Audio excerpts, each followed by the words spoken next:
السلام عليكم ورحمة الله تعالى وبركاته. متابعين قناة أمي نقول لكم مرحبا بكم، واللي دخلوا معنا جديد نقول لهم مرحبا بهم، وما تنسوناش باللايك والاشتراك. اليوم راح نحضر معكم وصفة قاطو طابع. خرجت معانا كما راكم تشوفوا، خرجت روعة، خرجت هشيشة، خرجت اللون تاعها كما راكم تشوفوا فيه، ونحضروها في كل المناسبات. نبداو بسم الله على بركة الله. نبداو هذا الكوب اللي نحضرت به يزن تاعو 220 مليلتر. قدرنا به كاع المكونات: البيض، السكر، ونخلطهم جيدا. وما تنساوش البارس أهمية بزاف لحالة الطابع. كما راكم تشوفوا قشرت معاه حبة فارس، ونروح للزيت. نضع كأس من الزيت ونضعه بتدريج، على ما نضعوش في مرة واحدة، ده ما يعطيناش بنة في قاطو الطابع الزيت. كيما هاك راح تختفي البنة تاع الزيت. وما تنساوش قرصة الملح، تعديل المذاق، ومقرف صغيرة من خميرة الخبز، راح تعطينا نتيجة جيدة وما تعطيناش بنة في القاطو. ومقرف من اللافاني، ونصف كأس من المايزينا. المايزينا اللي عدو يدير، اللي ما عدوش ما يديرش، هي تخليه هشيش معانا. كاين اللي يحب القاطو هشيش. وديت لنا من الفرينة 4 كؤوس من الفرينة، 4 كاس. والفرينة على حسب عندك، كاينة اللي تشرب كاينة اللي ما تشربش.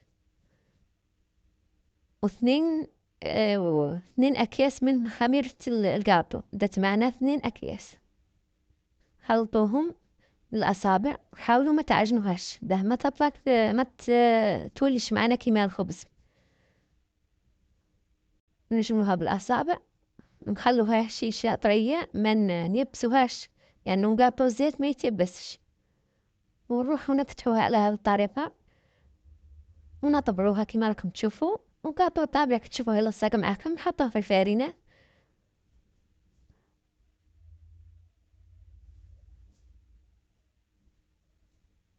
خرجت بزاف بنينة. تبعوا المقادير راح ان شاء الله تنجح لكم. وما تربوهاش في العجينة، خلوها حوالي سنتيم، يعني قاطو طابع ما يجيش ربيب كيما صابري. وتكونوا وانتم تطبروا تروحوا تشعلوا الفور تاعكم، طيبوه من تحت كي يحمر، تولوا تشعلوا عليه من فوق، حمار معاكم مليح.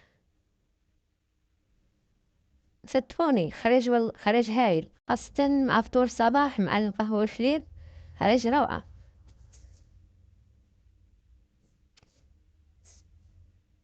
تطبعوه بالطابع اللي عندكم، الشكل اللي تحبوه.